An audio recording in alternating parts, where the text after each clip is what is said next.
Hello guys guys आज मैं फिर से आ गया हूँ आपको ये सिखाने कि इंग्लिश का न्यूज़पेपर कैसे पढ़ते हैं। तो चलिए वीडियो को शुरू करते हैं। देखिए हेडिंग लिखी यहाँ पे, फैमिली यानी कि परिवार, अलीजिज। अलीजिज का मतलब हो गया आरोप लगाया। किस बात का? हरासमेंट का।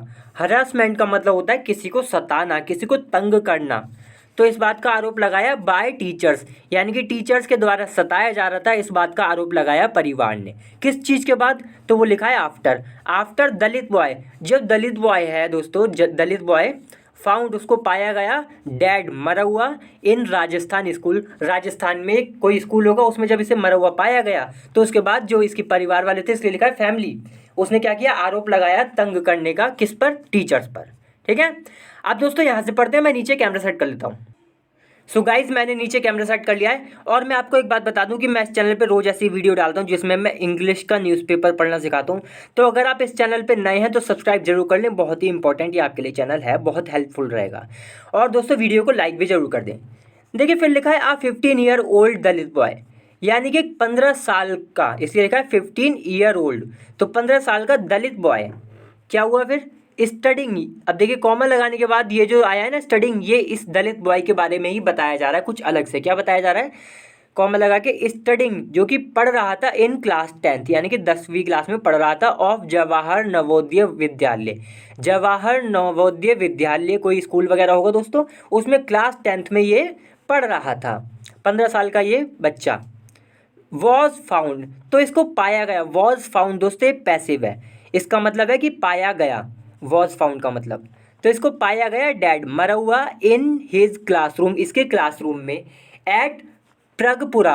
प्रागपुरा इन, देखिए आगे लिखा है कोतपुतली, कठपुतली होगा दोस्तों, ये कठपुतली बैरौर डिस्ट्रिक्ट। तो ये डिस्ट्रिक्ट है जिसका नाम है कठपुतली बैरौर, इसमें कोई प्रागपुरा जगह होगी, वहाँ पर ये हुआ। ऑफ राजस्थान, राजस्थान की ये बात है। ठीक है। देखिए अब यहाँ पे लिखा है फिर से आगे, और द पुलिस, जो पुलिस है, हैव। दोस्तों मैं आपको बता दूं पुलिस को प्लूरल माना जाता है, इसलिए यहाँ पे हैव लगा है, हैज़ नहीं लगा। तो द पुलिस हैव रजिस्टर्ड, यानी कि पुलिस ने रजिस्टर कर लिया है। क्या रजिस्टर कर दिया है? आ केस, एक केस रजिस्टर कर दिया है। रजिस्टर का मतलब हो गया कि दर्ज कर लिया है। तो एक केस दर्ज कर दिया है। किस बात का केस? ऑफ मर्डर, मर्डर का केस। किस चीज़ के बाद? तो आफ्टर द बॉयज़ फैमिली, जो ये जो बॉय की, जो ये जो लड़का है, इसकी जो फैमिली है, जो परिवार है, जब उसने अलीज किया, अलीज का मतलब आरोप लगाया। क्या आरोप लगाया? दैट की two of his school teachers. Two of his school teachers का मतलब इसके स्कूल के दो टीचर, इसलिए इसका ये मतलब हुआ। तो two of his school teacher, यानी कि इसके स्कूल के दो टीचर्स वर हरासिंग, वो हरास कर रहे थे, यानी कि परेशान कर रहे थे, तंग कर रहे थे, हिम, इसको। किसके साथ? With casteist slurs. दोस्तों कास्टी स्लर्स का मतलब होता है कि किसी को जाति की, मतलब जाति को ना, मतलब कलंक टाइप से बोलना, कि बोलते हैं जैसे मान लीजिए कोई छोटी छोटी कुछ ऐसी जाति से है, उसको उसके उसके नाम से चिढ़ाना, इस तरीके से कुछ बदतमीजी करना, उसके साथ कुछ गलत बोलना जाति के नाम पर किसी को, उसी को हम कास्टिस्ट स्लर्स कहते हैं। ठीक है। तो इसके साथ इसको सताया जाता था, इस बात का आरोप लगाया, उसके बाद इसलिए लिखा है आफ्टर। तो जब ये इसकी फैमिली ने आरोप लगाया, उसके बाद पुलिस ने केस रजिस्टर कर दिया।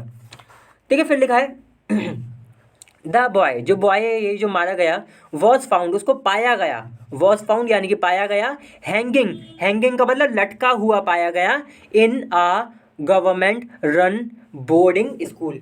गवर्नमेंट रन का मतलब हो गया जो सरकार चला रही है, ऐसा बोर्डिंग स्कूल था। बोर्डिंग स्कूल आपको पता होगा दोस्तों, एक पब्लिक स्कूल होता है, एक बोर्डिंग स्कूल होता है। और बोर्डिंग स्कूल को हम रेजिडेंशियल स्कूल भी कहते हैं। तो इसका यही मतलब होता है कि जिसमें हर समय बच्चा वहीं पे रहता है, खाता पीता सोता सब वहीं पर है, उसको बोर्डिंग स्कूल कहते हैं, आपको पता होगा। तो ये जो बोर्डिंग स्कूल है जो कि गवर्नमेंट रन है, यानी कि जिसको गवर्नमेंट के द्वारा चलाया जा रहा है, उस स्कूल में इसको लटका हुआ पाया गया, मतलब फांसी आसी टाइप की कुछ लटकी हुई पाई गई होगी इसमें। In the early hours, early hours का मतलब होता है दोस्तों 12 बजे से लेकर सुबह जब तक सूरज नहीं निकल जाता, उस समय का जो समय होता है अंधेरा वाले समय, उसको ही अर्ली आवर्स कहते हैं। तो in the early hours of Wednesday, यानी कि बुधवार के जो अर्ली आवर्स थे तब ऐसा हुआ। फिर देखिए लिखा था पुलिस, जो पुलिस है सस्पेक्टेड, सस्पेक्टेड का मतलब उसे शक हुआ, it to be a case. It किसके लिए आया? यही जो केस है कि भाई ये केस है, to be a case of suicide, यानी कि सुसाइड का केस है, इस बात का पुलिस को शक हुआ, इसलिए लिखा है द पुलिस सस्पेक्टेड इट यानी कि ये जो घटना हुई है इसको क्या पुलिस ने शक किया कि भाई ये it to be a case of suicide, कि भाई सुसाइड का केस है, बट लेकिन लॉज्ड द मर्डर केस। देखिए पुलिस को शक तो हुआ कि ये सुसाइड का केस है, लेकिन लॉज किया उसने, लॉज का भी मतलब हो गया दर्ज किया, रजिस्टर किया क्या, द मर्डर केस। लेकिन उसने जो दर्ज किया है वो सुसाइड का केस दर्ज नहीं किया है, उसने जो दर्ज किया है वो मर्डर का केस दर्ज किया है। हालांकि शक तो पुलिस को ये हुआ था कि ये सुसाइड है। देखिए फिर आगे लिखा है एज का मतलब क्योंकि या जैसा कि, तो क्योंकि समझ ले आप या जैसा कि, मर्जी आपकी है।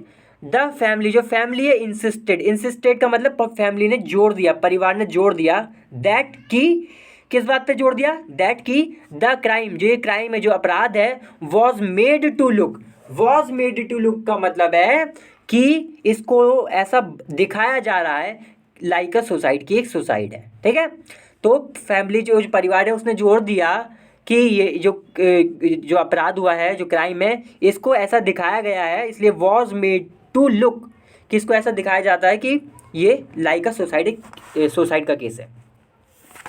तो इस बात पे फिर पुलिस इसने जोर दिया, तो फिर उसने मर्डर का केस दर्ज किया पुलिस ने। लेकिन फिर लिखा टीचर सस्पेंडेड, यानी कि टीचर्स जो है उनको सस्पेंड कर दिया गया है। द बॉयज रिलेटिव्स का मतलब रिश्तेदार वगैरह जो होते हैं, तो जो बॉय है, जो लड़का मर गया, उसके जो रिश्तेदार वगैरह है, उन्होंने स्टेज्ड आ प्रोटेस्ट का मतलब है उन्होंने प्रोटेस्ट किया, उन्होंने विरोध प्रदर्शन किया in front of the Pragpura police station. तो प्रागपुरा का जो पुलिस स्टेशन है उसके सामने, इसलिए लिखा इन फ्रंट ऑफ का मतलब है सामने। देखिए फिर आगे लिखा है डिमांड का मतलब मांग करते हुए, किस चीज़ की, immediate arrest of the two teachers. Arrest का मतलब गिरफ्तारी, तो इमीडिएट का मतलब तुरंत, तो तुरंत गिरफ्तारी करें किसकी, ऑफ द टू टीचर्स की, इस बात की डिमांड करते हुए जो इसके रिलेटिव है, यानी कि इसके जो रिश्तेदार हैं, उन्होंने क्या किया, स्टेज्ड आ प्रोटेस्ट, यानी कि उन्होंने विरोध प्रदर्शन किया in front of Pragpura police station, Pragpura का जो पुलिस स्टेशन है उसके सामने। देखिए फिर लिखा है और क्या डिमांड किया इन्होंने तो एक तो ये डिमांड किया कि भाई इनको अरेस्ट किया जाए, गिरफ्तार किया जाए जो टीचर्स हैं, और क्या किया, 50 लाख एज फाइनेंशियल असिस्टेंस का मतलब मदद, हेल्प, फाइनेंशियल का मतलब होता है जो पैसे से जुड़ी हुई हो, तो पैसे की मदद हो, कितनी, 50 लाख की, ये भी डिमांड करी। एंड गवर्नमेंट जॉब, और सरकारी नौकरी की भी डिमांड करी, टू आप फैमिली मेंबर, जो फैमिली मेंबर है, जो उसका परिवार का सदस्य हो, उसमें से किसी एक को सरकारी नौकरी की भी मांग करी। देखिए फिर आगे लिखा है द टू टीचर्स, जो दो टीचर्स हैं, हैव सिंस का मतलब तब से, जो दो टीचर्स हैं, हैव बीन सस्पेंडेड, उनको सस्पेंड कर दिया गया तब से, जब से ये डिमांड हुई है, बाय द स्कूल मैनेजमेंट के द्वारा। ठीक है, तो बाय द स्कूल मैनेजमेंट मतलब वही होगी दोस्तों जो स्कूल वगैरह को पूरा संभालते मैनेज करते हैं। देखिए फिर लगा दोस्तों फिर से कहता हूँ कि चैनल को सब्सक्राइब जरूर कर दें, वीडियो को लाइक भी कर दें। देखिए फिर लगा द फर्स्ट इन्फॉर्मेशन, जो पहली इन्फॉर्मेशन रिपोर्ट है, जिसे हम FIR भी कहते हैं, तो FIR वॉज रजिस्टर्ड, इसकी फुल फॉर्म भी आप समझ सकते हैं क्या होती है, फर्स्ट इन्फॉर्मेशन रिपोर्ट। तो ये FIR जो वॉज रजिस्टर्ड, उसको रजिस्टर किया गया, यानी कि उसको दर्ज किया गया अंडर, किसके तहत, अंडर सेक्शन 302, यानी कि 302 सेक्शन था, धारा मतलब मर्डर का केस होता है दोस्तों 302, एंड 34 और 34, अब ये किस चीज़ का होता है, एक्ट डन, यानी कि वो काम किया गया हो जो कि इन furtherance of common intention, furtherance का मतलब तो किसी चीज़ को और आगे बढ़ाना, और ये लिखा है कॉमन इंटेंशन का मतलब जो ऐसा इरादा जो सबका ही इरादा हो, तो इस चीज़ को आगे बढ़ाने के लिए जो एक्ट किया जाता है वो 34 में आता है। और देखिए of the Indian penal code का है ये, IPC जिसे बोलते हैं, एंड द शेड्यूल्ड कास्ट। तो ये सब थोड़े दोस्तों टेक्निकल टर्म्स हैं, मतलब उसकी लॉ की बातें हैं थोड़ी ये। एंड शेड्यूल्ड ट्राइब्स, और जो शेड्यूल्ड ट्राइब्स का है, प्रिवेंशन एक्ट, ये प्रिवेंशन एक्ट है, प्रिवेंशन का मतलब किसी चीज़ को रोकना, ऑफ एट्रोसिटीज़ का मतलब होता है अत्याचार, ठीक है, परसिक्यूशन कह सकते हैं। तो इस बात का ये एक्ट है, ये सब इसके मतलब यही बोला गया है कि जो FIR है उसमें ये सारी चीज़ें हैं कि सेक्शन 302 है, 34 है इंडियन पीनल कोड का, और शेड्यूल कास्ट और शेड्यूल ट्राइब, ये जो एक्ट है इसका, जो कि किसके लिए, प्रिवेंशन ऑफ एट्रोसिटीज़, यानी कि प्रिवेंशन का मतलब रोकना, एट्रोसिटीज़ का मतलब अत्याचार, तो अत्याचार को रोकने के लिए है ये एक्ट। ठीक है दोस्तों, तो दोस्तों आज की वीडियो यहीं खत्म होती है, छोटा सा ही आर्टिकल था। चलिए अगली बार फिर से मिलते हैं किसी और अच्छी वीडियो के साथ। तब तक के लिए वीडियो को लाइक करें, शेयर करें और दोस्तों चैनल को भी सब्सक्राइब जरूर करें। बहुत ही ज़्यादा मेहनत लगती है वीडियो बनाने में और आपका भी इसमें बहुत फ़ायदा होगा, ये बात कहने की भी नहीं है, पता ही है आपको। चलिए तब तक के लिए बाय।